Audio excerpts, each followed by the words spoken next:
Soy Arturo Martín Morales Crespo y este es su programa Líderes Empresariales a través de radio y televisión Canaco Digital de Veracruz, la señal empresarial. Como todos los jueves, agradecemos a ustedes que nos permitan una hora de su valiosa atención para charlar acerca de lo que es el liderazgo empresarial.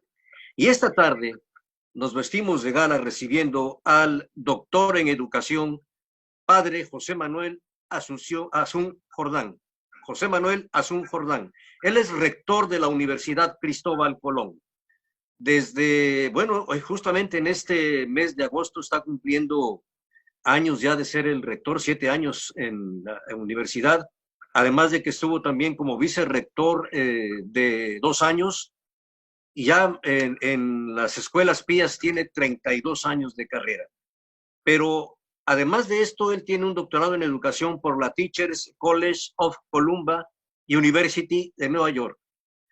Y otras tantas cosas que nos va a platicar. Por lo tanto, doy la bienvenida al padre José Manuel Azún Jordán. Buenas tardes, padre. Muy buenas tardes, Arturo. Estupendo, maravilloso poder compartir con ustedes este momento. Y bueno, soy uno más, un veracruzano, aunque nacido en España, pero ya viviendo unos cuantos años en 2 tiempos, como ha dicho, aquí en el puerto de Veracruz. Y me considero pues una persona más que colabora luchando por sacar adelante esta tierra nuestra veracruzana y sobre todo a sus personas. Muchísimo gusto de estar esta tarde con ustedes. Gracias, padre.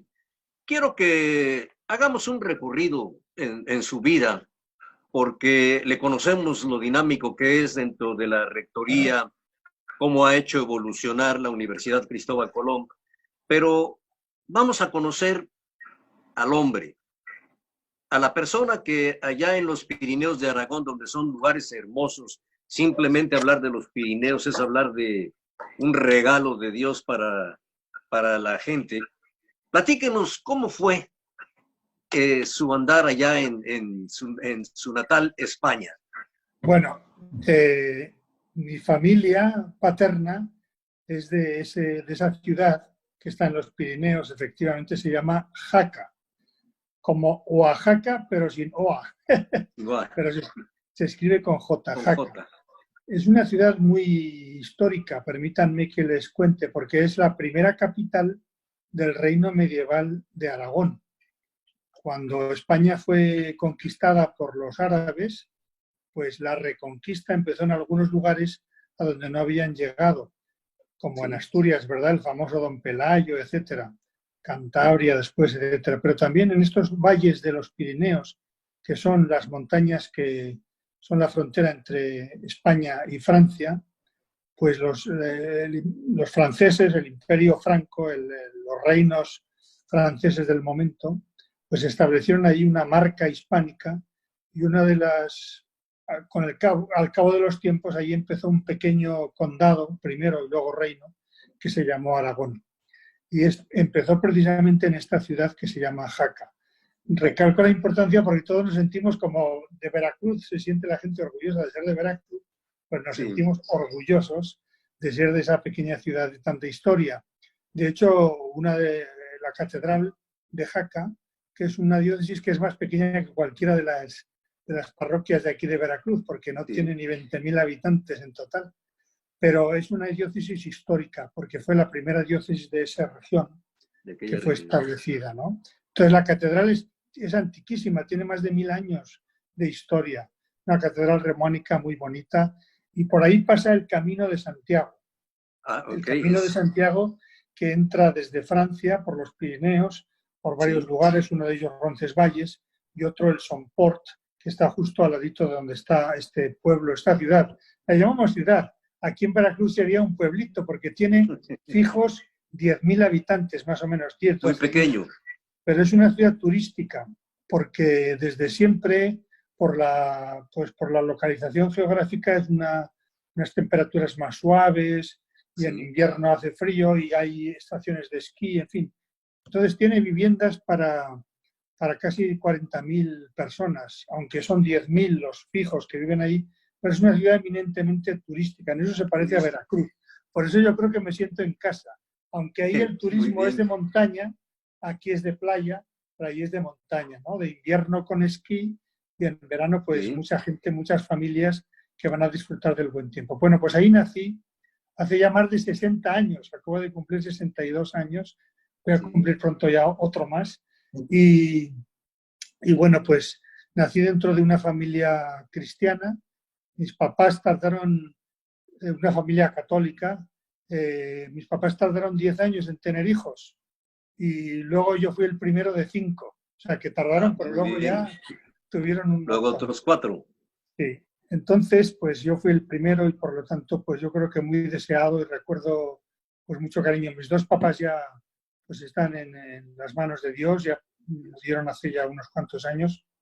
Mi mamá justo hace 1 año y 2 años y 1 mes, perdón, que murió. Y mi papá ya hace más, hace 10 años. El caso es que ahí nací y ahí fui pues educado dentro de la familia, como digo, muy, muy católica, especialmente mi mamá, pues una mujer muy de iglesia, estando siempre, la recuerdo pues yendo a la iglesia todos los días, metida en los movimientos eclesiales de catequesis, de ayuda a los más necesitados, en fin, una vida muy, muy, muy religiosa. Muy yo creo que ella fue la que pues sembró dentro de mí la semilla de la vocación, ¿no? Además, yo fui alumno primero de un colegio de monjas, de un monasterio de benedictines que hay ahí en Jaca, también antiquísimo, pero que durante un tiempo se dedicaron a los niños pequeños, al kinder que llamamos aquí. Y allí estuve yo cuando tenía 3 y 4 años y 5 en esa escuela de monjas y después pasé al Colegio de los Padres Escolapios, que hay en Jaque, que todavía sigue, también antiquísimo, tiene más de 250 años. Y ahí, pues desde los 6 años, estuve haciendo toda la primaria, la secundaria y el bachillerato. Y ahí, junto con esa semilla y esa vida de fe de la familia, es donde nació mi vocación. Ya venía ya con la vocación para seguir el estudio ahí. Exactamente, ahí conocí pues un poco la orden de los padres escolapios, las escuelas pías, cuál era su carisma y también, bueno, como era buen estudiante, pues los padres creo que me trataron de pescar, ¿no? Y me llevaron por el caminito para Había un buen prospecto.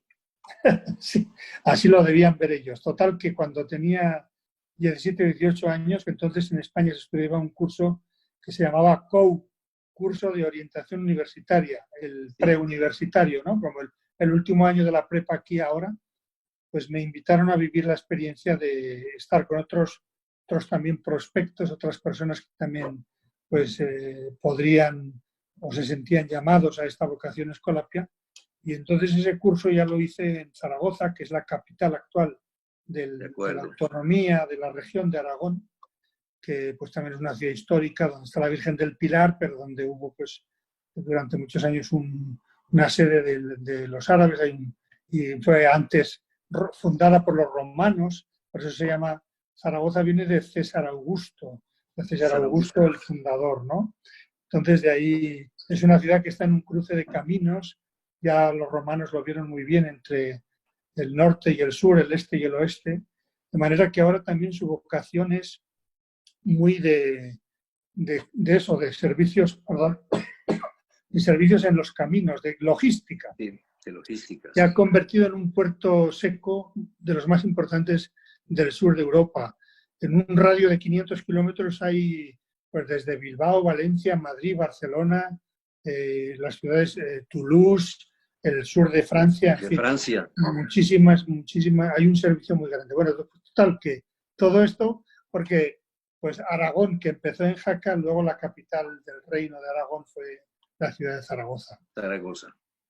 Entonces, ahí en Zaragoza es donde empiezo, bueno, donde estoy discerniendo este año que llamamos de prenoviciado. Sí. Con la ayuda de una comunidad de padres y otros compañeros, éramos 12 de distintos lugares de la región de Aragón principalmente, aunque había también alguno de Burgos y de Guadalajara. Y esos 12 pues nos consideraron aptos y nosotros dijimos que sí y empezamos el noviciado. El noviciado son primero un año y un poquito más en el que se pues se aprende más sobre la vida de la orden, se conoce pues, sus constituciones, sus orígenes, su historia, al fundador, etc., ¿no? Y al final de ese año ya se hacen los primeros votos, unos votos temporales por un año.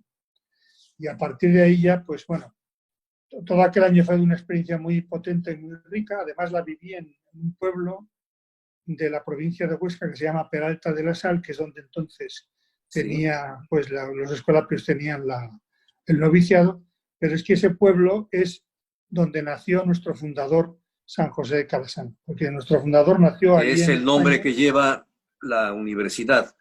Exactamente, exactamente. Calasanz está en muchos lugares de nuestra universidad, de nuestro colegio, y es que es el fundador de la Orden de los Escolapios. Él nació allí en Peralta de la Sal, pero fue a Roma como sacerdote en búsqueda de alguna canonjía, pero allí encontró su vocación de la educación. Bueno, un poco se revive en el noviciado toda esa experiencia de San José de Calasanz en cada uno de nosotros. Y bueno, yo la viví con mucha ilusión y así hice mis primeros votos. Y ya después empieza los primeros años, la formación que llamamos inicial, que consiste en estudiar una carrera civil, vamos a decir así. Sí. Yo estudié una especie de ciencias de la educación, pero orientada a dar clase de matemáticas. Esa fue mis primeros estudios. Otra vez en Zaragoza. Después de eso vienen los estudios ya sacerdotales, que son la filosofía y la teología que hicimos en Salamanca. De aquel grupo que éramos 12 en el noviciado, pues fueron fallando algunas personas y al final, ya para el tiempo de la ordenación sacerdotal, después de 9 años de formación, pues solamente quedábamos 2. Y solo 2. Esto es regularmente lo que sucede, ¿verdad? En esta carrera. Pues regularmente es así. Desgraciadamente iba a decir, pero bueno, sí, pues así es la vida, ¿no? Sí, efectivamente son como dos, como una pareja, ¿no? O sea, uno tiene que querer a la pareja, pero la pareja también tiene que aceptarte a ti. Entonces también pasa eso, ¿no? La iglesia, la orden también va descartando personas o les va invitando a vivir otras experiencias. Se queda la vocación en el camino, esa es la realidad. Esa es la Entonces, realidad. quien termina es porque hay verdadera vocación. Yo lo que veo aquí muy interesante es que donde le hablaban del padre Calasanz, creo que ahí es donde es la base para que aprendan a querer, para que a la institución se le empiece a amar. Y eso proyecta ya para el resto de la vida. Efectivamente, en la Iglesia decimos que hay muchos carismas, ¿no? Que son como dones, pues que algunas personas fueron capaces de percibir y de aceptar, ¿no? Como un regalo para la Iglesia. Entonces, Calasanz, San José de Calasanz, recibió ese carisma de la educación primero, que claro, estamos hablando ahora desde el siglo XXI y es muy difícil que en el siglo XVI, que es cuando él empieza a percibir todo esto después del Concilio de Trento, pues el mundo era muy diferente y nadie tenía derecho a la educación. Y él concibe que la Iglesia tiene la responsabilidad y el papel de llevar esa educación a todo el mundo, porque cree que a través de la educación se puede mejorar la sociedad, se puede transformarla, se puede hacerla más justa. Y qué verdad tan grande, de lo cual vamos a tocarla un poquito más adelante, porque es donde está la base. Entonces, como usted me decía, pues sí, efectivamente, compartir de alguna manera, revivir dentro de la persona ese mismo carisma y esa vocación, es conocer al fundador, es aceptarlo, amarlo y bueno, y trasladarle aquellos desafíos que él vivió en su momento al tiempo que nos ha tocado vivir. A lo largo de los siglos, pues las escuelas pías han tratado eso, de revivir aquello que San José de Calasanz intuyó y vivió en su momento, y también nosotros, pues en ese momento de la vida, de la aceptación de la vocación como un don de Dios al final, gracias a la familia, por supuesto, gracias a la iglesia donde yo viví mis primeros pasos de fe, pero también gracias a ese regalo del Espíritu que es el carisma de San José de Calasanz que nosotros pudimos vivir. Así es. Y una vez que está en la Universidad de Salamanca, ahí termina la base del ministerio, porque a partir de entonces es a servir, que esta es la Efectivamente, mística de ustedes. efectivamente, aunque también, como somos educadores, pues tratamos de que sea nuestra vida siempre esté en formación permanente, ¿no? Yo creo que esa es una cosa también que nuestro fundador, y creo que en casi todas las órdenes religiosas tenemos muy presentes, que es que tenemos que seguir formándonos permanentemente. Eso me ha servido mucho también, por ejemplo, en el mundo, digamos, empresarial o organizativo, ¿no? Es muy importante que tenemos esta necesidad de aprender permanente, ¿no? Y también de inculcarlo eso en las personas. Claro, yo trabajo en una organización que se dedica a la enseñanza, pero me imagino que en cualquier tipo de organización pues vivimos tiempos muy cambiantes y tenemos que estar siempre Cierto. poniéndonos al día, siempre tratando Adaptando, de formarnos, readaptando, ¿no? readaptando. Entonces esa es una cuestión que desde el comienzo de mi vocación ha estado muy presente en mi vida, la Si me formación permite permanente. hacer un paréntesis que acaba usted ahora de mencionar. Este programa se llama Líderes Empresariales precisamente por esto. El liderazgo dentro de los mandamientos naturales es el constante aprendizaje, porque tenemos la responsabilidad en nuestras manos de muchas vidas. Y bajo un líder que tiene siempre una dirección orientada hacia el bien y el resultado, siempre tendremos desarrollo de las personas que tenemos a nuestro cargo. Y esto dentro del el cristianismo es fundamental. Los líderes que destacan es precisamente por esto. Qué bueno que lo menciona esto, padre, porque esto es el reflejo del liderazgo, que después se convierte en los resultados que vemos ya con generaciones. Una vez que usted ya ha transcurrido todo esto en España, ¿cómo se traslada a hacer el doctorado en educación a Sí. Estados Bueno, Unidos? bueno nosotros como religiosos tenemos tres votos, tres compromisos vitales que son fundamentales, que son el de pobreza, es decir, renunciar a toda posesión, todo lo que ¿Sí? poseemos no es mío personal, sino de todos, del colectivo, de la organización. El voto de castidad, que es decir, que me dedico íntegramente, procuro dedicarme íntegramente a mi vocación. Y también el de obediencia, que es al que quería llegar, que es un poco el buscar la voluntad de Dios a través de esa comunidad en la que uno vive. Entonces, cuando yo termino mis estudios, como cualquier religioso, pues trata de discernir con sus superiores y encontrar, para seguir esa formación, pero ya en servicio, ¿verdad? Sí. Trabajando, pues primero me llevan a un sitio que es Zaragoza otra vez, vuelvo a ese lugar. Estuve Regresa. también un tiempo en Peralta de la Sal, de nuevo, en Logroño, que es la capital de La Rioja, pero en esos lugares estuve poco tiempo, como 2 años, 1 año, 2 años. Al Sí. final vuelvo a Zaragoza y me dedico a la educación de personas adultas. En esos momentos en España estaban empezando pues las migraciones, la llegada de algunos inmigrantes, sobre todo del norte de África, Sí.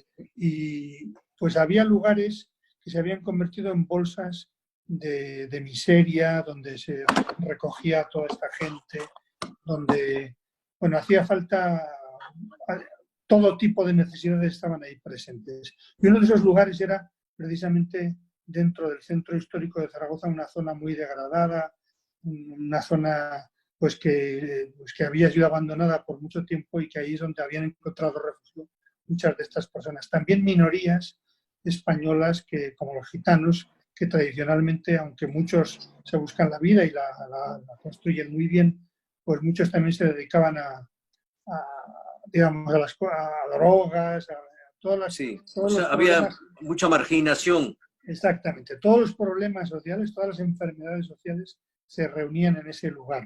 Y Sí. entonces nuestra orden quiso presentar un proyecto para ayudar a todas esas personas. Y eso entraba dentro de un esquema que en aquellos momentos se llamaba en España Educación de Personas Adultas, con atención especial a estas minorías marginadas, ¿no? Sí. Entonces, así es como empecé yo en este barrio un proyecto con otras personas, tratando de aunar diversos colectivos, la mayoría de ellos cristianos, católicos, que eran pues unos grupos de jóvenes comprometidos. Era un poco un laboratorio también, porque todos los grupos que querían ayudar, que querían poner una marca, una señal de ayuda por los más necesitados, acudían ahí. Entonces nosotros creamos como una coordinadora, que igual ayudábamos a las personas en sus necesidades legales, necesidades de trabajo, de formación, de atención. De conocimiento. Exactamente. Entonces, ahí es donde encuentro yo, o sea, un poco más un reforzamiento muy profundo de mi vocación, porque hasta entonces había trabajado en escuelas y con niños. Pero ahí al ver a los adolescentes con toda la problemática, todas estas enfermedades sociales que estamos hablando, pues para mí se traduce mi vocación en un compromiso por este tipo de trabajo, ¿no? Que es un trabajo social educativo, socioeducativo, de animación sociocultural. Y es allí donde pues gente de... ¿Me permite hacer un paréntesis? Hacemos una pequeña pausa y regresamos en 2 minutos. Por supuesto. Estamos en su programa Líderes Empresariales, esta tarde platicando con el padre José Manuel Azún Jordán, doctor en educación, rector de la Universidad Cristóbal Colón. Regresamos en 2 minutos. Proba, procesos de valor agregado. Somos una empresa 100% mexicana con 20 años de experiencia en el ramo logístico y distribución. Te brindamos almacenaje nacional, depósito fiscal, almacenaje farmacéutico, máquinas especiales y logística inversa. Para mayor información, comunícate al 5567-926196. Somos Proba. Máximo control de plagas. Somos una empresa comprometida con tu bienestar y tranquilidad. Nos especializamos en mantener tu hogar o negocio limpio de plagas y de virus peligrosos. Estamos avalados por la COFEPRIS por cumplir con las buenas prácticas en el uso de desinfectantes. Llámanos al 2299 80 21 22. Somos Máximo Control de Plagas. Estamos de regreso en su programa Líderes Empresariales, esta tarde platicando con el doctor en educación, el padre José Manuel Azún Jordán, rector de la Universidad Cristóbal Colón. Pero lo que nos acaba de narrar en el segmento anterior nos deja muy claro que el servicio, el beneficio a la comunidad es lo que regresa de satisfacción para fortificar una vocación. Y en este caso, usted empezó a ver los resultados, porque si esto le regresó la emoción del servicio, creo que esto es lo que reconforta, padre. Y esto es lo que debe hacer la humanidad, porque servir, esa es la vida. Así es. Yo ahí lo viví muy profundamente. Fue una experiencia muy vital la que tuve con este encuentro con una realidad que pues desconocía o sabía por lecturas o películas, pero verlo allí, las personas, concretamente pues los jóvenes, sus necesidades, todo el dolor que llevaban detrás y cómo se podía, como un poco de amor y de servicio podía transformar aquellas vidas, ¿no? Y es allí donde encuentro una renovación muy, muy grande de mi vocación como sacerdote y como escolapio, porque el escolapio es un sacerdote educador, es una persona que vive su sacerdocio a través del servicio de la educación, ¿no?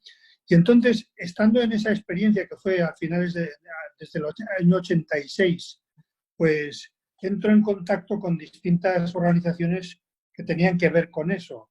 Así, pues, me conecta más bien el ministerio que se dice en España, que sería la Secretaría de Educación, con la UNESCO, y me mandan a formarme unos meses a Hamburgo, a un instituto que hay allí, siempre pensando en las actividades y en las cosas que estábamos realizando en ese lugar, ¿no? Y reflexionando sobre cómo lo hacíamos para mejorarlo, ¿no? O sea, que era como un feedback. Y a raíz de eso es que encuentro la posibilidad también de una invitación a ir a Nueva York, a la Universidad de Columbia, a la Escuela de Educación, que ahí se llama así Teachers College, que es una escuela solamente de maestrías y doctorados, consigo una beca para ir a estudiar una maestría, una beca de España, precisamente pensando en que este mundo que estábamos trabajando de la educación de adultos estaba creciendo tanto y había tantas necesidades y se necesitaba una mirada un poco más científica, más investigativa, más estructurada, ¿no? Entonces me mandan a mí para estudiar allá. Yo conocí a Nueva York porque había ido, mi región de los Padres Escolapios tenía allí una viceprovincia que llamamos. Entonces había ido en algún verano a ayudar a comunidades hispanas, sobre todo en el sitio donde iban de la República Dominicana, pero también cubanos y de Centroamérica y algún mexicano también, es en la ciudad de Nueva York. Entonces conocía la ciudad y entonces podía, no me resultó tan extraño, ¿no? el ir a estudiar una maestría, aunque fue una aventura tremenda, ¿no? Ya conocía. Sí, pero fue una aventura muy grande porque me metió pues en el mundo, digamos, universitario norteamericano, que pues es sobre todo a nivel de los posgrados, que es de un nivel... Recuerdo que tuve que pasar el examen de inglés, el TOEFL famoso, ¿no? Y sí lo pasé y tal y cual, porque me dediqué a estudiar, pero llegué el primer día de clase, y el primer día de clase era un grupo de 10 personas, éramos 10 estudiantes y un profesor, y todos hablando a una velocidad que aunque había pasado el examen no entendía nada. Y entonces el profesor me decía, José, ¿por qué estás tan callado? Fue un shock tremendo hasta que por fin perdí ya el miedo y la vergüenza de hablar mal el inglés y ya pues me atreví a participar mucho más y tal, ¿no? Pero fue también un descubrimiento muy grande. Fue difícil, pero fue un descubrimiento tremendo de que las cosas que estábamos haciendo nosotros en España para ayudar al desarrollo de las personas en Estados Unidos y otros países del mundo que había conocido a través de la UNESCO, pues había muchísima ciencia y muchísimas cosas que aplicar para nosotros, ¿no? Sí. Total, que así es como llegué a este lugar y después de hacer la maestría, pues el mismo departamento me invitó a hacer el doctorado. Yo les dije, pero no tengo dinero, no tengo, porque además ahora son, ya entonces eran carísimas, ahora son imposibles el precio de los estudios. Pero la misma universidad me becó, primero con un trabajo-estudio, trabajaba en la biblioteca y a cambio me pagaban pues, las asignaturas. Después ya entré como ayudante, investigador, en fin, y así es como terminé la carrera ahí. Porque además tenía casa, porque vivía en la casa de los Escolapios. Pero para mí fue una experiencia muy enriquecedora, en línea con lo que hablábamos antes de formación permanente, pero con una intensidad en ese momento muy grande. Y además estaba en contacto con España, de tal manera que cuando terminé el doctorado, pues precisamente en mi región, porque en España ha habido una descentralización muy fuerte de todas las materias, ¿no? En el llamado Estado de las Autonomías. Pues entonces me convocaron para hacer la primera ley de educación permanente que se hizo en mi región. Yo armé el equipo con todo lo que había aprendido, ¿no? Con todo lo que... Entonces aquello me pareció un servicio muy bueno. Muy bueno y muy rápido para poder implementar. Exactamente. Pues en aquella región en la que yo nací, en la que yo había trabajado, y también como escolapio, porque me parecía que estaba respondiendo a las inquietudes de San José de Calasant, de que aquello que estábamos viviendo, pues pudiera servir para el mejoramiento de toda la sociedad, de toda la región.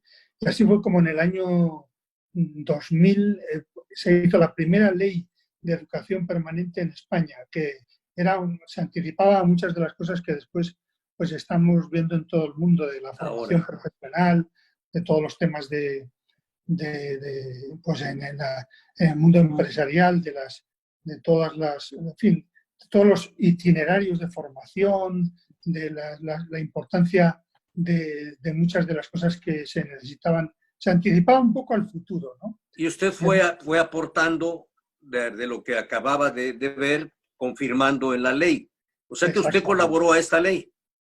Sí, bueno, lideré el grupo que como desde las ciencias de la educación había también, por supuesto, gente de leyes y de otros aspectos económicos, etcétera.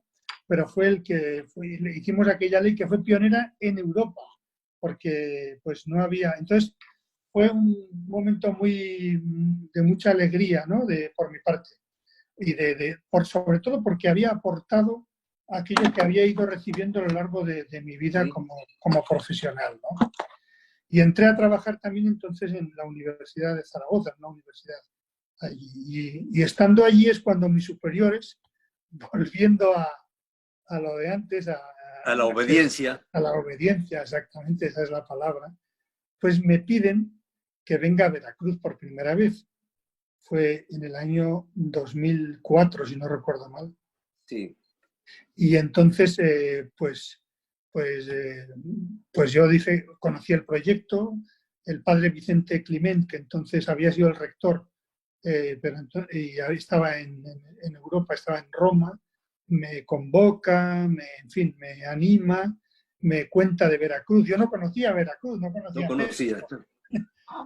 Pero pues me entusiasma y bueno, habiendo, digamos, de alguna forma terminado aquella etapa de la ley de educación de adultos, la puesta en práctica después de 3 o 4 años, pues dije que sí y llegué al bello puerto de Veracruz. Puerto de Veracruz.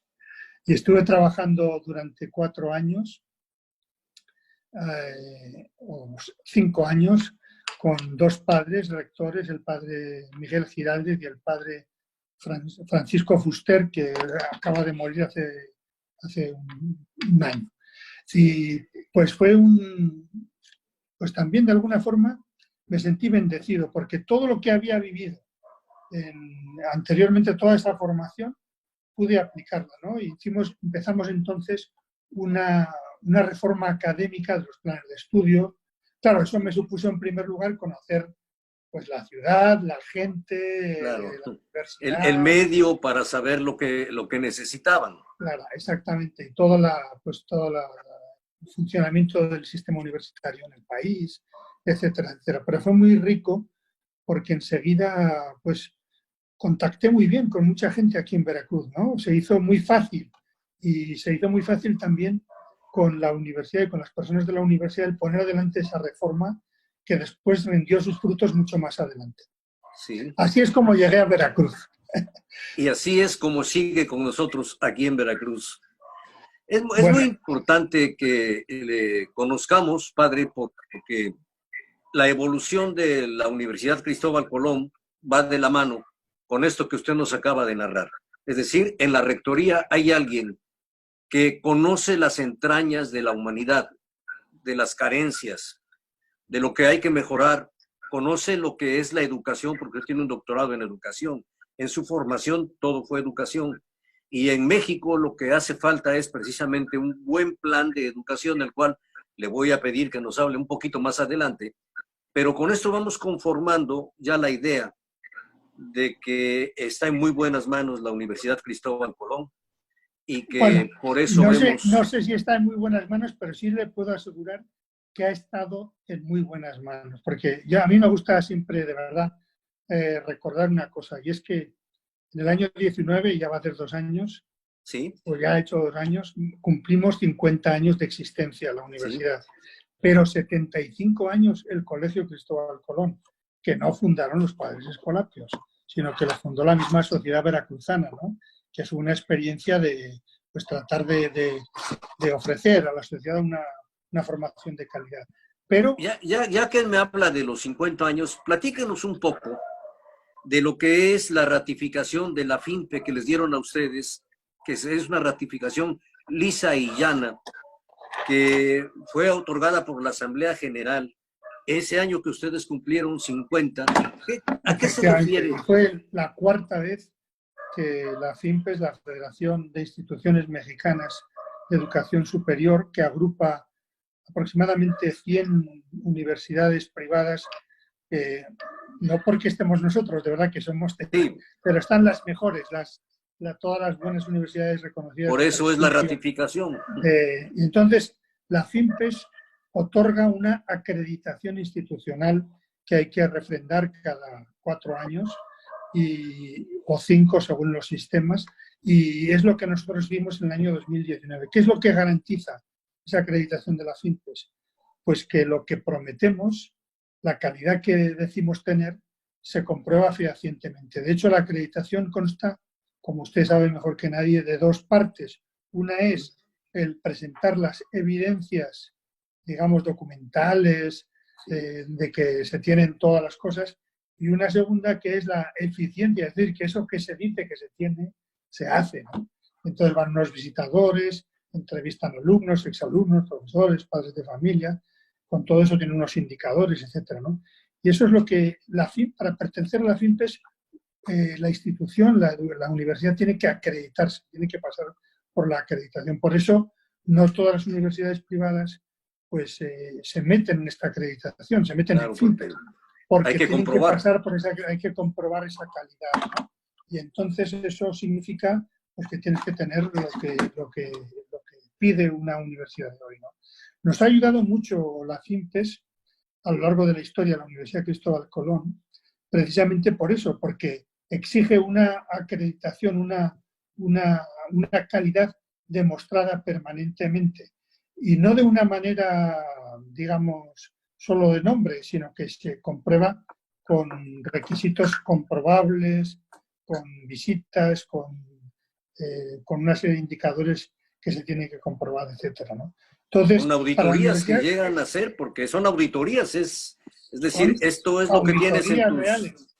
Auditorías reales. Aparte de las auditorías económicas que hay que hacer cada año, pues hacemos esta auditoría que es no solamente en lo económico, lo administrativo, sino en lo educativo, los planes y programas, las instalaciones, etcétera. Todos los aspectos que componen un centro de estudios. Pero me gustaría volver por un momento a esos 50 años, sí, a la vuelta atrás de aquellos 50 años, porque precisamente cuando empieza la universidad sí que había aquí entonces una persona que es muy querida aquí en Veracruz y que siempre que podemos mencionamos, y es el famoso padre Torrente, ¿verdad? Como el padre Toño Torrente Vivar. El Vivar, sí, efectivamente. Él fue una persona que llegó cuando el Colegio Cristóbal Colón estaba pasando un mal momento económico.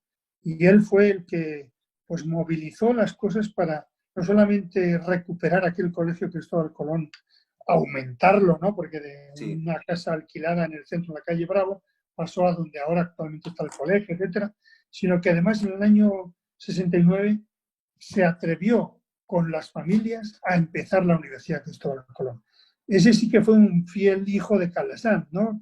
Que vio las necesidades de Veracruz en ese momento, de una formación de calidad, de una formación de inspiración cristiana, y puso en marcha todas esas dinámicas. Pero es que además, él, como otros padres que han pasado después, se dedicaron también al servicio a la Iglesia, porque en aquel momento en el que llegó el padre Torrente estaba empezando la diócesis de Veracruz, que se constituyó en ese momento, y él se preocupó de traer movimientos de familia cristiana, las madres de las misioneras reparadoras, las madres reparadoras, tantas y tantas cosas, ¿no? O sea, los encuentros matrimoniales. Exactamente, que trajo, y eso sí que fue un gigante, ¿no? Yo me siento un enanito al lado de personajes y de personalidades como la del padre Toño Torrente, ¿no? Que fue, pues, tremenda la dinámica que generó. Yo creo que en ese momento empieza una vida que todavía hoy, claro, hemos tenido que alimentar con el paso de los tiempos y con nuestras humildes capacidades, pero sin duda que si hay que buscar un origen de lo que ha sido a lo largo de la historia, lo que hoy es el Centro de Estudios Cristóbal Colón, es ese momento de la historia en el que llega el padre Toño Torrente. Y siempre es importante recordarlo, sobre todo cuando hablamos entre nosotros veracruzanos. Yo ya me considero uno más de ustedes, ¿no? Es usted veracruzano. Pues así. Entonces, este gran hombre que vivió entonces realmente pues hizo mucho por esta ciudad y por este estado. Y por México, podríamos decir, ¿no? Y los que él sí que fue capaz de traducir de una manera muy activa el carisma de la educación para transformar la sociedad, ¿no? Y han sido muchas las generaciones de personas que han pasado tanto por el colegio como por la universidad que lo han vivido, que lo han podido percibir en sus vidas, ¿no? Esas semillas que puso el padre Torrente. Por eso me parece siempre muy, muy, muy importante el recordarle. En 2 minutos estamos de regreso con ustedes en su programa Líderes Empresariales. Rodolfo Pérez Arellano, copropietario de Floristería Juliet. Muchas gracias Canaco Servitur Veracruz por el gran apoyo en este momento de contingencia. Nos han ayudado totalmente para salir adelante. Los invito a que se inscriban y sean socios en la Cámara de más de 141 años, al servicio de los veracruzanos. Proba, procesos de valor agregado. Somos una empresa 100% mexicana con 20 años de experiencia en el ramo logístico y distribución. Te brindamos almacenaje nacional, depósito fiscal, almacenaje farmacéutico, máquinas especiales y logística inversa. Para mayor información, comunícate al 5567-926196. Somos Proba.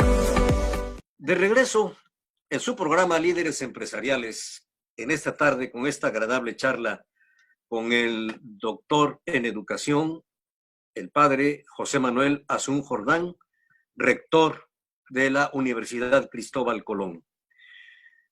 En su formación, padre, usted nos hablaba del espíritu de San José de Calasanz. Hay 2 palabras que me llaman mucho la atención y que es el espíritu de San José de Calasanz, que son piedad y letras. ¿Nos puede ampliar estas 2 palabras en su sentido? ¿Por qué habla de piedad y letras? Por muchísimo gusto. Quizá hoy nos suenan diferente de como sonaban en el momento en los tiempos de San José de Calasanz. Pero el sentido profundo de estas 2 palabras es unir precisamente la fe, la vida de fe, con el aprendizaje, la educación. Las letras lo que significaban en aquellos tiempos era pues todo lo que es el aprendizaje, la educación. Ciencias, letras, todo lo que significaba aprender, formarse. Obviamente la tradición viene de los libros, ¿no? Los libros y las letras. Entonces de ahí viene esa parte de este binomio, ¿no? Las letras es la ciencia. El aprendizaje, la ciencia, la educación para aprender. Y la piedad pues se refiere a la vida de fe. San José de Calasanz fue la primera persona que aunó estas 2 cosas, ¿no? Durante la historia de la humanidad en muchos momentos se han enfrentado, se han hasta peleado, ¿no? La fe y la ciencia. Sin embargo, San José de Calasanz fue un hombre que vio en su carisma precisamente la unión de estas 2 cosas, que no se contradicen, sino que se apoyan, que se refuerzan mutuamente si tienen un mismo objetivo, que es la mejora de la sociedad, la mejora de las personas. Hacerlos mejores personas significa también hacerles mejores cristianos, ¿verdad? Algunas personas responsables, etc. Entonces, en su tiempo, él se dedicó desde luego a alimentar de manera muy constante la fe de los estudiantes. Incluso inventó, por ejemplo, para los más chiquitines, una cosa que todavía hoy se hace en nuestros colegios, también en nuestro colegio Cristóbal Colón, que se llama la oración continua. Es una cosa muy bonita con los niños antes de hacer la primera comunión. Con niños de 4 o de 5 años se reúnen en la capilla con una persona mayor, con un adulto, y empiezan a tratar a Dios como papá, a los rudimentos de la fe, ¿no? a los rudimentos de la oración. Esa oración continua, en tiempos de San José de Calasanz, tenía todos los estudiantes, o sea, siempre había alguien en la capilla orando. ¿Por quién oraban? Por las familias de los niños que estaban en ese colegio, por la sociedad en la que se desenvolvía ese colegio.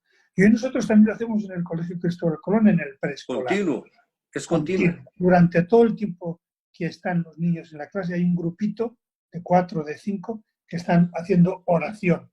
Y bueno, San José de Calasanz era uno de los muchos elementos, catequética, en fin, grupos de fe. Hoy nosotros lo hemos traducido también en la universidad, por ejemplo, en una línea obligatoria de formación humana cristiana.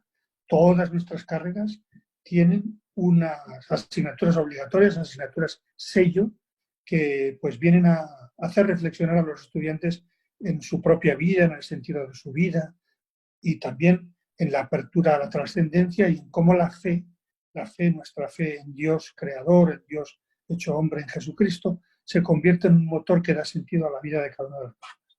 Pues todo eso es lo que engloba la palabra piedad. Nos suena solamente a oración, a pietismo, pero piedad significa todo lo que envuelve la vida de fe. Y letras, todo lo que es enseñanza, la cultura, educación, la enseñanza, formación. el aprendizaje, ¿no? Entonces, qué bueno que saque este tema porque precisamente pues esa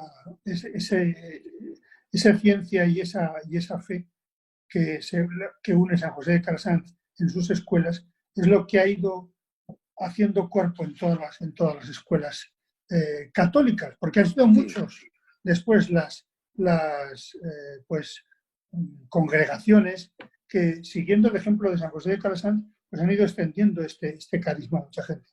Por ejemplo, los salesianos, los marianistas, muchos se inspiraron en San José de Calasanz.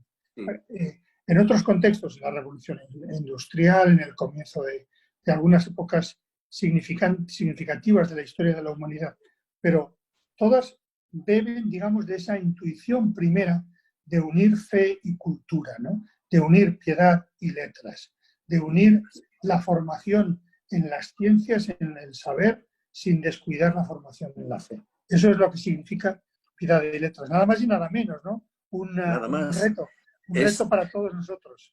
Es una formación porque al final de cuentas sumamos las dos palabras y da una persona profesional, pero una persona profunda en sus sentimientos. Íntegramente formada, ¿no? Y bueno, entonces en esto podemos resumir escuelas pías. ¿Perdón? ¿En esto podemos resumir escuelas pías? Sí, exactamente, porque piedad, pías, tiene algo que ver, pero además tiene un componente más interesante. En los tiempos de San José de Calasanz, en Italia, la palabra pía, obra pía, significa obra caritativa, gratuita.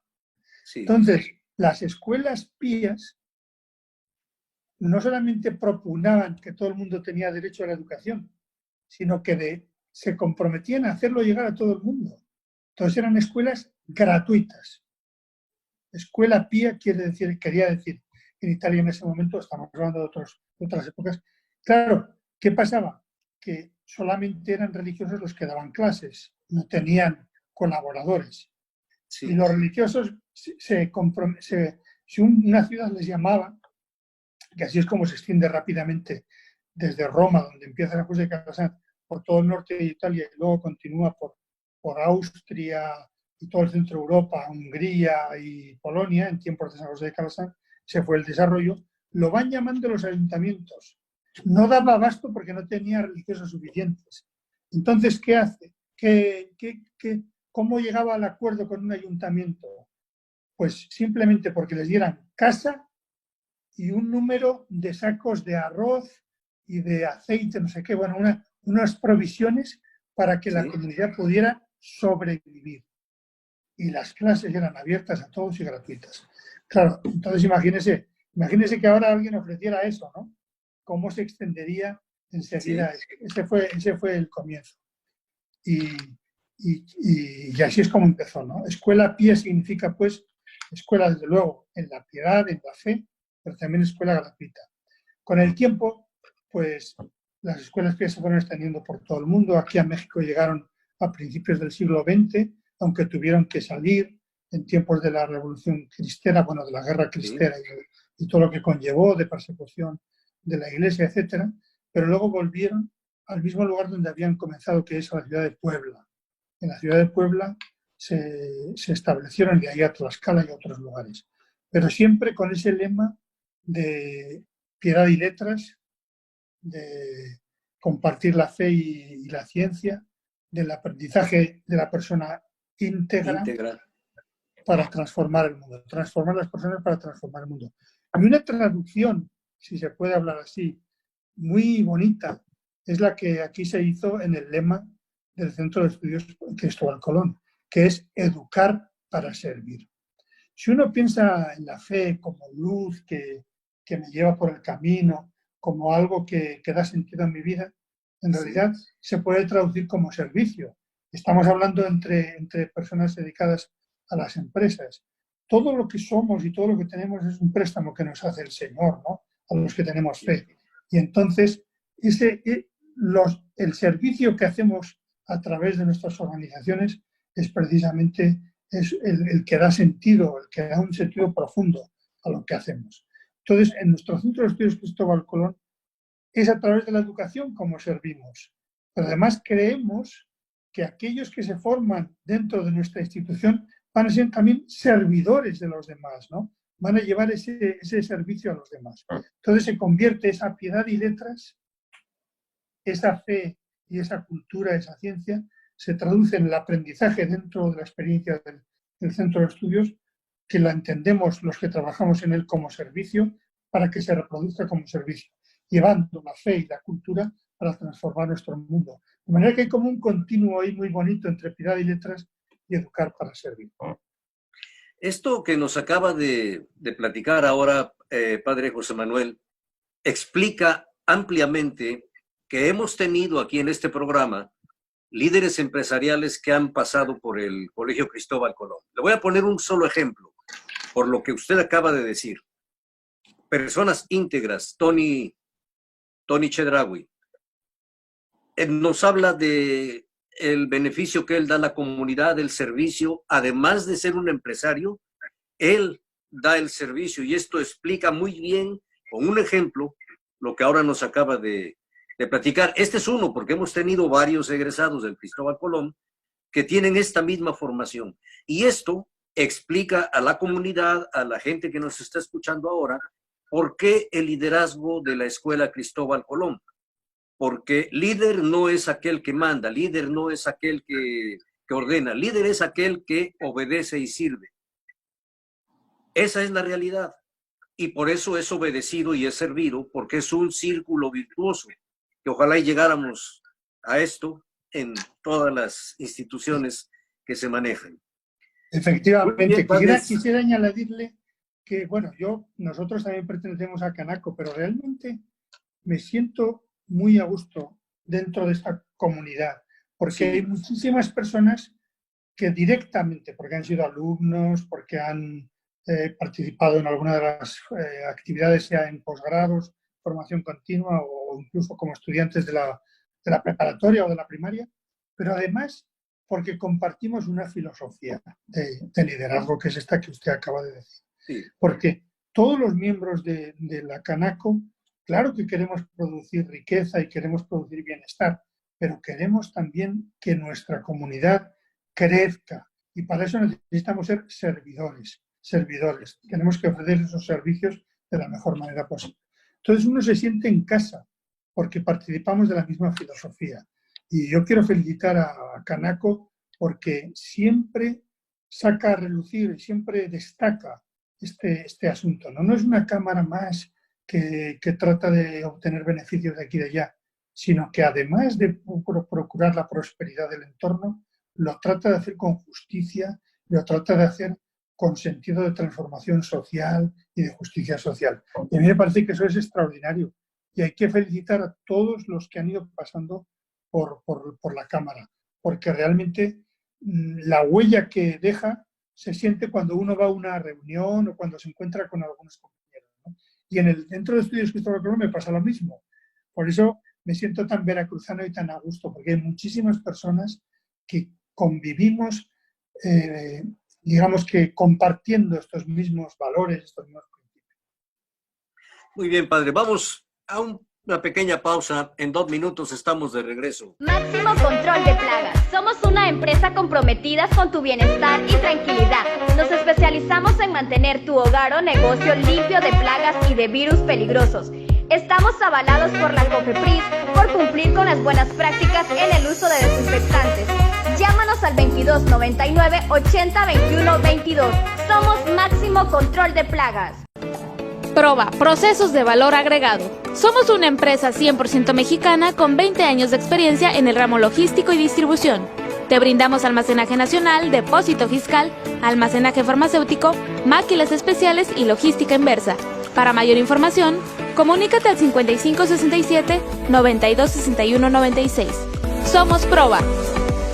Estamos de regreso en esta amena charla esta tarde con el doctor en educación, rector de la Universidad Cristóbal Colón, el padre José Manuel Azún Jordán.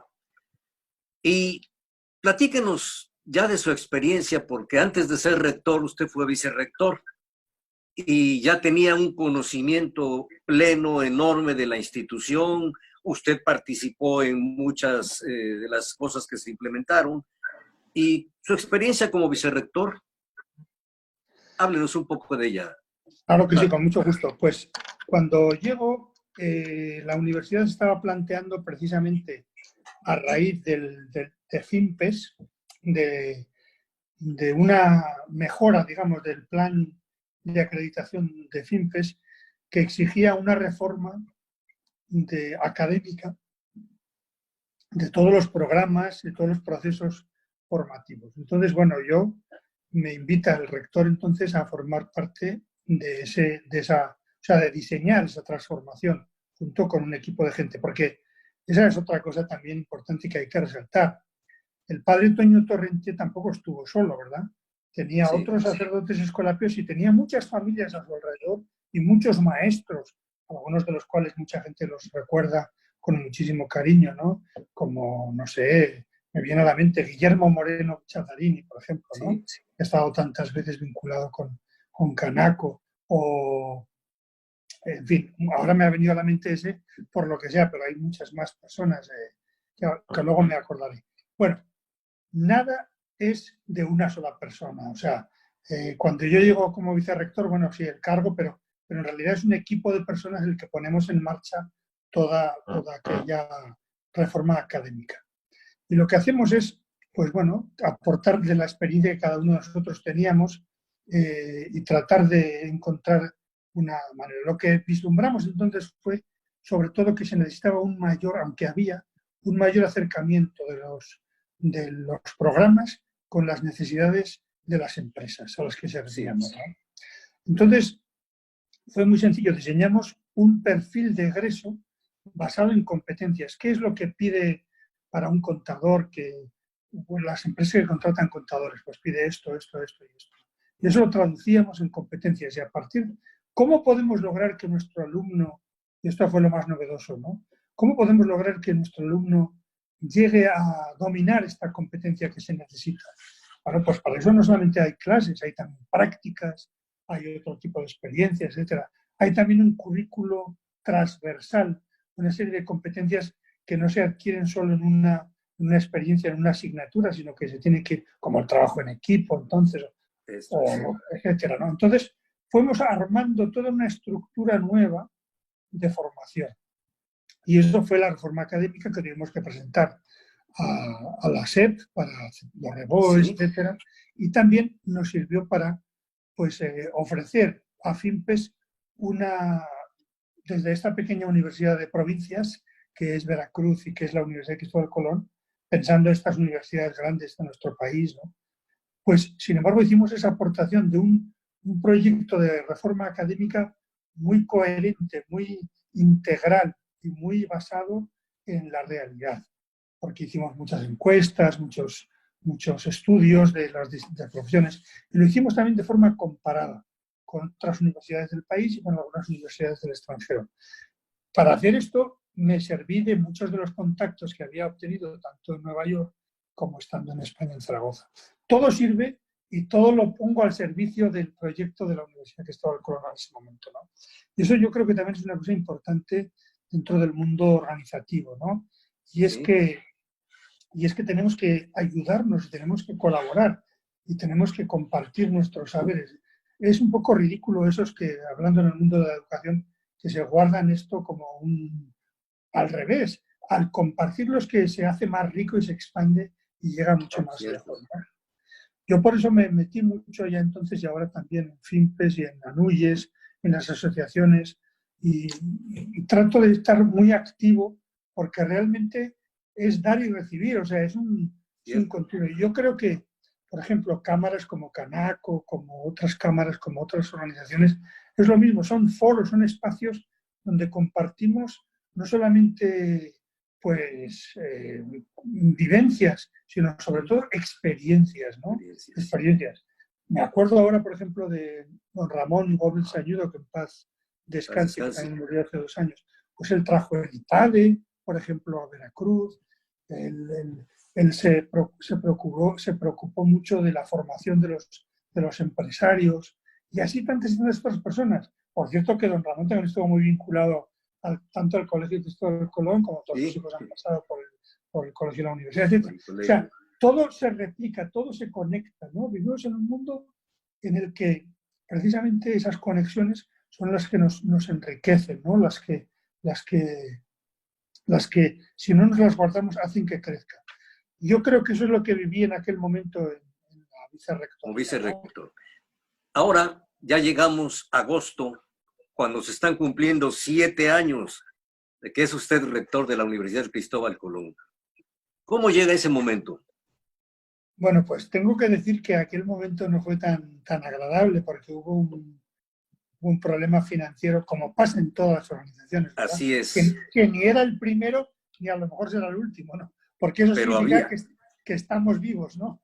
Bueno, el caso es que en ese momento realmente había un grave problema financiero, pues se daban unas circunstancias que habían sido, pues, digamos que habían sido adversas, ¿no? Pues había sido, por ejemplo, el famoso huracán, aquel que destrozó parte de nuestro campus Calasanz, aunque el seguro cubrió parte, pues no lo cubrió todo. Había sido una inversión grandísima que tuvieron que hacer en su momento para construir unos edificios nuevos de medicina. Había sido un diálogo que había en ese momento con un grupo empresarial para llevarse la universidad a otro lugar, que había una contestación, en fin, y muchas más cosas, ¿no? El caso es que hacía 2 años que los ingresos eran menores que los gastos. Y, bueno, pues, era un verdadero problema financiero. Algo había que hacer, ¿no?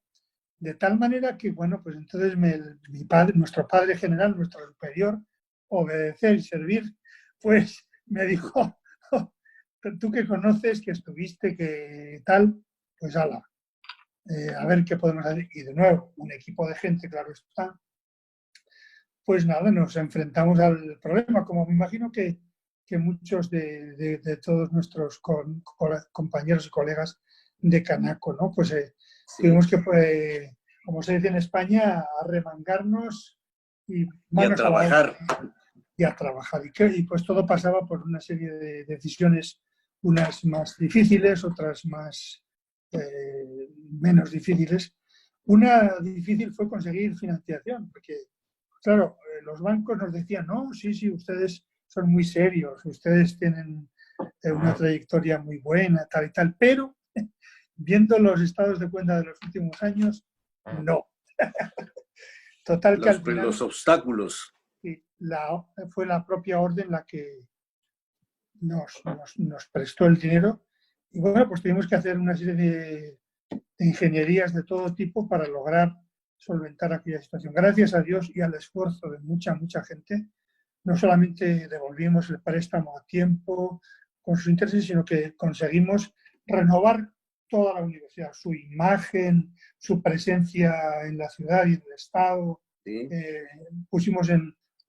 Reformamos una vez más todos los programas, nos acercamos mucho más al mundo empresarial, nos metimos más de lleno como participantes en la iglesia, en fin, todo eso, digo, el trabajo de muchísima gente nos ayudó a superar aquel obstáculo, y ese ha sido mi trabajo de rector, animar a mucha gente.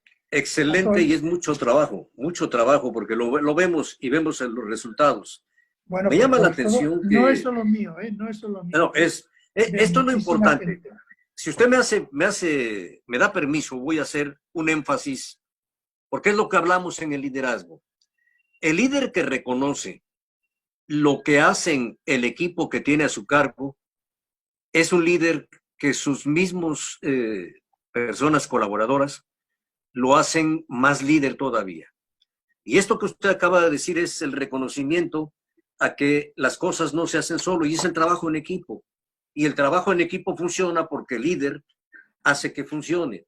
Es de ida y de vuelta. Entonces, este es un ejemplo verdadero de liderazgo que muchos de nuestros escuchas creo que seguirán, porque es lo que va por el buen camino de los resultados en los dos sentidos, integral. Como hablamos de las palabras piedad y letras, porque esa es la realidad. Hace rato me comentaba usted de lo que es el espíritu de servicio, pero también de la actualización. Actualmente en México, y esto creo que usted no me dejará mentir, tenemos un programa, y esto no tiene 20 o 30 años, tiene cuando menos un siglo, de educación que ya es obsoleto. No saben a dónde van a ir los adultos ya cuando egresen de la universidad, y seguimos insistiendo en carreras que son ya las tradicionales y que están en desuso. Y solamente hacemos perder a la gente 5 años de su vida en una carrera que cuando salgan no les va a servir en lo que ellos quieran dedicarse. En Corea del Sur, me llama esto la atención porque usted habló de la colaboración que tuvo en la ley laboral en España. Allá convocaron en Corea a las familias, a los dueños de las empresas, a la educación, a la sociedad, e hicieron un programa educativo a 20 años y que lo enfocaron en la tecnología porque ellos ya no querían estar locales, querían ir al mundo y lo lograron. Pero es muy importante el plan de estudio, el cual yo en México lo veo muy lejos. Pero eso no nos ocupa ahora porque... No, pero nosotros... es importante recalcar, y siempre se dice, pero es que es cierto. Corea del Sur y México en esos momentos estaban en muchos indicadores igual. Y sin embargo, veámonos ahora, comparémonos con Corea, ¿no? Es tremendo la importancia que tiene, y me remito, si quiere, a San José de Calasanz. Sí. La ciencia, lo científico, lo tecnológico, la investigación científica, que por cierto, bueno, así entre nos, pues aquí ahora todo eso está, vamos, no puedo hablar, que soy extranjero. Sí. Pero realmente San José de Calasanz en su tiempo buscó a los mejores científicos del momento para que formaran a sus profesores. Científicos de vanguardia, incluso algunos bueno, Galileo fue uno de los que buscó, porque era el puntero en su campo, ¿no? Y cuántos otros, ¿no? Entonces, nosotros, como educadores, como responsables, como ciudadanos, tenemos que estar con esa mirada como tuvo en su momento Corea y como está teniendo. Más aún, vamos, esta pandemia nos ha cambiado a todos la vida, pero es que había una serie de revoluciones en marcha que, óigame, como decía usted hace un momento, bueno, es que vienen tantas cosas con lo tecnológico que ni siquiera sabemos cómo van a ser los empleos del futuro, si es que quedan algunos, ¿no? Porque, pues no sé, si uno piensa en el Internet de las cosas, en la inteligencia artificial, en todo lo que eso va a conllevar en las comunicaciones, o sea, ríete de lo que ha sido Internet. Es nada comparado con lo exponencialmente nuevo que viene en el mundo de la tecnología. Y nosotros aquí discutiendo perdón por la palabra, tonterías, ¿no? Tonterías, me refiero en el ámbito, por ejemplo, universitario, que ahora en este país, en México, pues está el debate de que si nos quitó, que si el CONACYT, que si la ciencia no es ciencia o deja de ser ciencia, por favor. Pero si eso, o sea, miren a Corea, miren a China, miren a Singapur, miren a cualquier lugar. Sí. Miren y vean y no se pierdan aquí en estas discusiones bizantinas, ¿no? O en tantas otras cosas. Bueno, lo penúltimo, en fin, es que sería muy, muy difícil no caer en descalificaciones o en palabras un poco realmente que no quiero pronunciar, pero realmente la educación superior de este país, la educación en general de México, necesita y tiene la oportunidad, porque tiene las personas, tiene la población, es una población joven. ¿Qué país europeo no daría lo que fuera por tener el promedio de edad que tiene México? Y la capacidad que tiene México, los recursos, en fin, nada, que ahí sí que tenemos un gran desafío, ¿no? Es un gran desafío. Pero ustedes en la Universidad Cristóbal Colón lo están abordando muy bien. Y ustedes tienen nuevas carreras, por ejemplo, hay carreras en energía, porque la energía ahora como estamos haciendo un cambio de paradigma y como debemos hacerlo, ustedes tienen carreras nuevas que están enfocando hacia lo que se requiere de tecnología. Háblenos un poco de eso, padre, porque eso es Sí. colaborar con el progreso. Sí, por supuesto. Nuestra gran apuesta ha sido, bueno, una de las grandes apuestas ha sido precisamente todo este mundo tecnológico, ¿no? Y aunque todavía no está rindiendo los frutos, yo espero que en unos años esto se va a notar, porque estamos convencidos, porque así ha sido en Corea y en otros países, ¿no? Entonces hemos establecido varias alianzas estratégicas muy buenas. Una de ellas es con la Universidad Autónoma Popular del Estado de Puebla, la UPAEP, una universidad hermana que está también sufriendo una transformación muy grande en este aspecto. Fíjese que fue la primera universidad mexicana privada que ha hecho un nanosatélite con la NASA, que hicieron los alumnos que lo pusieron en órbita, ¿no? Y luego está todo el clúster de automotriz de Puebla, pero también de aviación que viene, ¿no? Bueno, en el futuro. Sí. Entonces, establecimos una alianza estratégica de manera que hay programas que empiezan aquí y terminan allá, en todo lo que se refiere a ese mundo de la tecnología, tanto aeroespacial como mecatrónica, etcétera, ¿no? Y a la vez hicimos una alianza con una universidad española de la Iglesia, que se llama la Universidad San Jorge, en todo este tema de energías renovables. Se sabe que España es un país puntero en este tema de las energías renovables, donde se han hecho muchos desarrollos, etcétera, ¿no?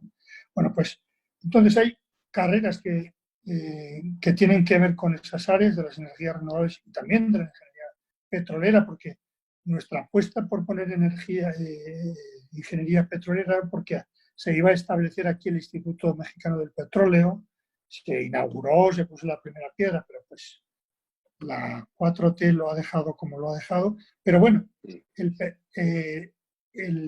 todo eso tiene que ir también desarrollándose, ¿no? Entonces nuestra apuesta es, por una parte, con todo eso que tiene que ver con esas ingenierías y también con todo lo que es telecomunicaciones y todo lo que tiene que ver con redes, con sistemas, etcétera, ¿no? Entonces nuestra apuesta ha sido muy fuerte y de hecho, bueno, pues estamos poniendo toda la carne al asador. Luego lo que hemos establecido es que hay como itinerarios diversos. Uno puede titularse de 2 carreras, por ejemplo, ¿no? Sí.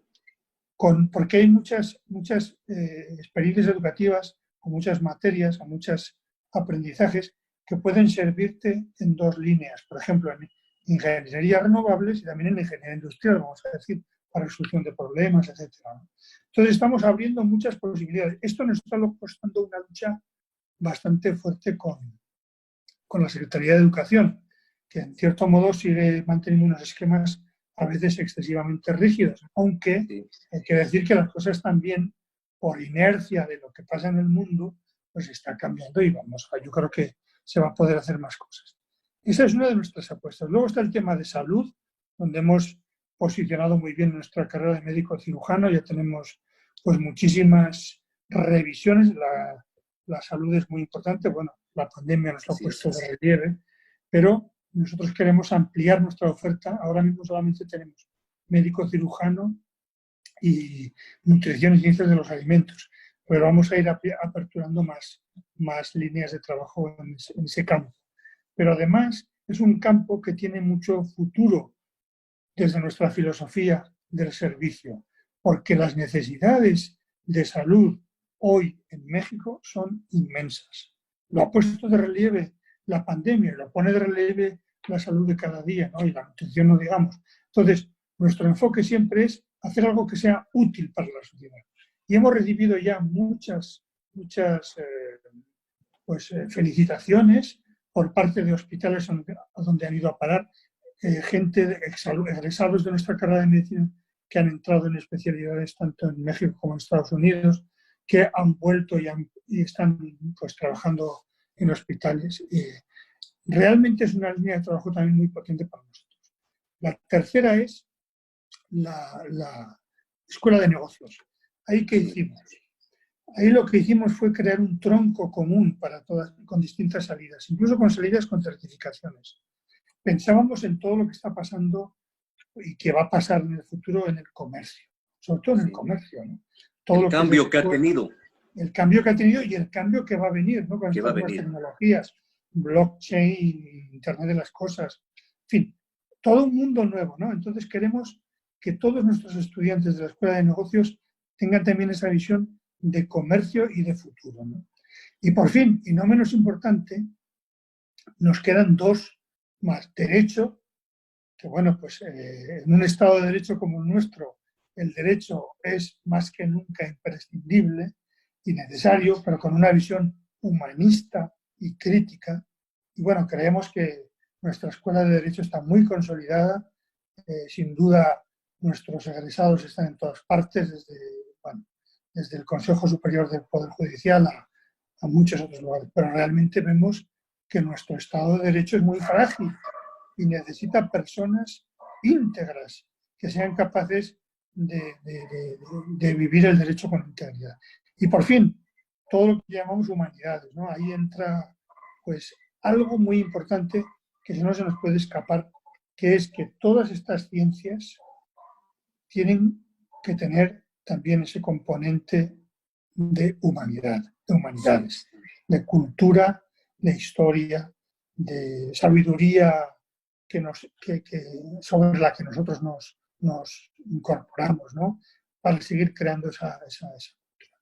Entonces, nuestra universidad se va organizando de acuerdo un poco con las necesidades, para seguir siendo útil a la sociedad veracruzana.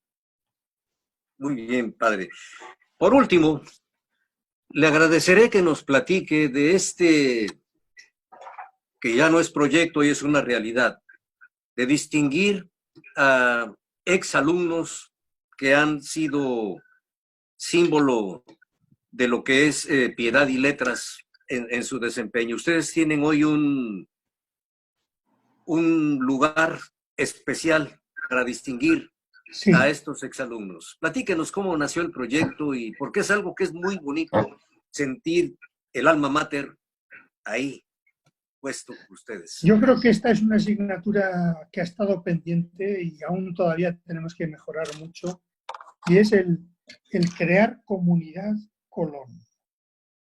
Tradicionalmente se dan una serie de distinciones y medallas y a todos los alumnos que, por ejemplo, han pasado desde el kinder hasta la universidad, o aquellos alumnos egresados que han hecho grandes logros humanos de servicio, ¿no? Pero ahora lo que queremos es crear una comunidad. Y bueno, lo bonito ha sido que ha sido, digamos que un movimiento casi espontáneo por parte de las distintas carreras y las distintas secciones. Que es muy bello, de verdad, encontrarse en Veracruz un grupo de personas que se reúnen anualmente, aunque uno viva en Miami, el otro en Nuevo León, el otro en Guadalajara, porque estuvieron juntos en la prepa hace 60 años, ¿no? Y se juntan a comer y se conocen todas las familias.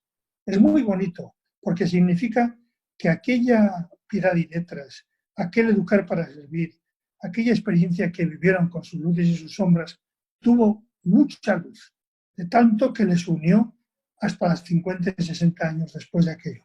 Entonces, de ese tipo de movimientos fueron surgiendo como asociaciones. Y lo que estamos tratando de crear es una gran asociación paraguas que nos sirva precisamente para reconocer todos estos logros y para distinguirlos y para celebrarlos.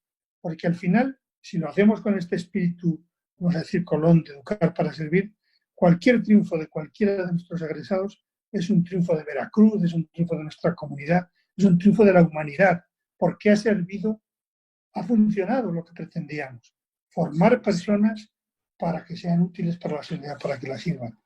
Yo, en el fondo, y volviendo a lo del principio, cuando le contaba mi vocación, yo me siento feliz de haber sido útil, de haber podido colaborar en tantos proyectos a lo largo de mi vida, ¿no? Espero que me quede alguno más.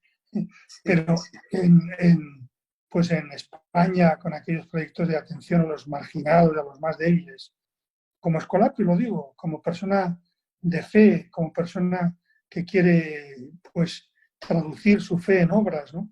Con aquella ley, con la Universidad Cristóbal Colón en su reforma académica ahora. Nunca solo, siempre con equipos, siempre con personas, siempre en contacto en redes, con Canaco, con otras organizaciones, con FIMPES en el caso de la universidad, con ANUYES. Nosotros tenemos muy buena relación con las organizaciones, con las empresas.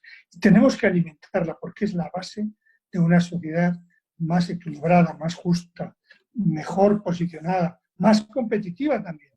Sí. Entonces, eso es lo que pretendemos hacer con los alumnos, traducir todo eso a una buena red que reconozca pues, todos nuestros éxitos, los éxitos de nuestros egresados, y que todos los consideremos como propios. Como comunidad. Pues padre, si algo más usted quiere agregar. Claro que sí. Bueno, primero quiero agradecerle a usted, Arturo, por esta invitación. Este último año, estos últimos años y medio ha sido muy difícil.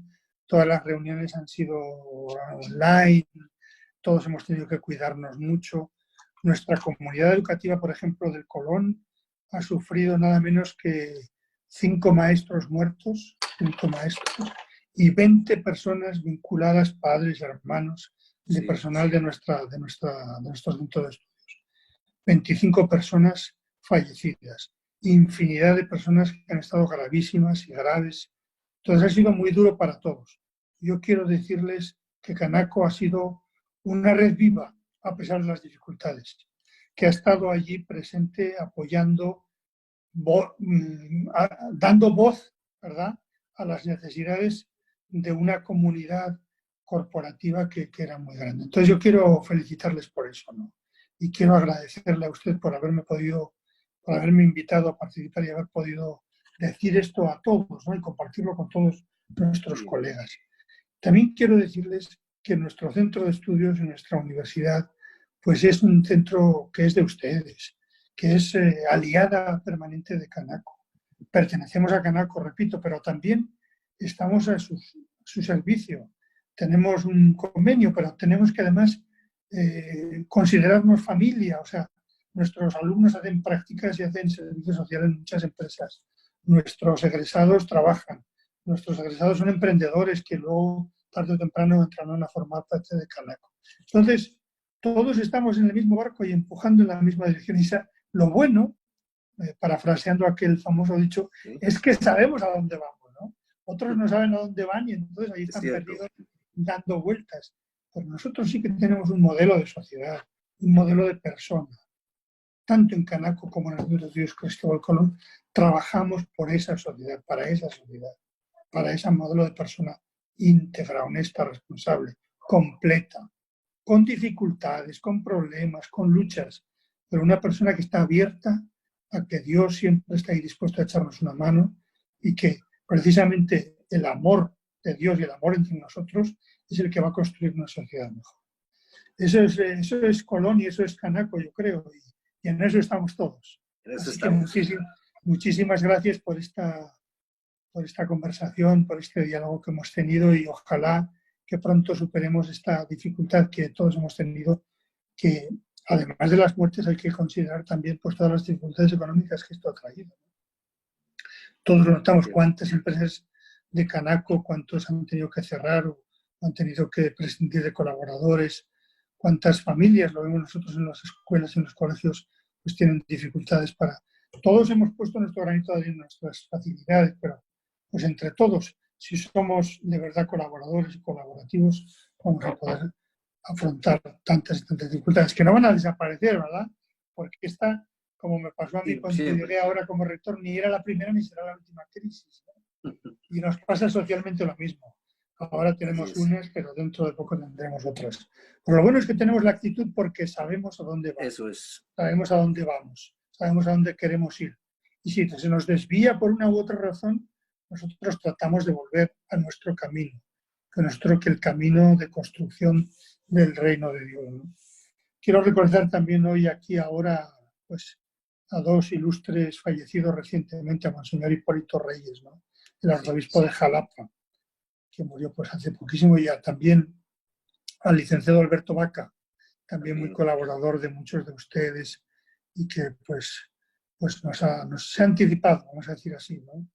Que el Señor los tenga en su seno, como a todos nuestros colaboradores, familiares y amigos difuntos, y que la fuerza que entre todos podamos ayudarnos nos haga volver al camino y nos haga luchar por ese mundo que queremos construir entre todos. Muchísimas gracias, Arturo. Todos juntos. Bienaventurado los que saben a dónde van, porque sabrán cuándo han llegado. Es lo que usted nos acaba de decir ahora. Le agradezco infinitamente, padre José Manuel Azún Jordán. Ha sido una delicia charlar con usted y que a nuestra audiencia los mensajes que usted ha enviado, tanto de liderazgo como de humanismo, y lo que es piedad y letras, creo que ha quedado muy, muy bien explicado. Le agradezco mucho. Un abrazo. Muchísimas gracias a usted y un abrazo a todos. Muchísimas gracias. A ustedes, amigos de la audiencia, les agradezco como cada jueves. Nos vemos el próximo a las 4 de la tarde. Soy Arturo Martín Morales Crespo. Hasta entonces.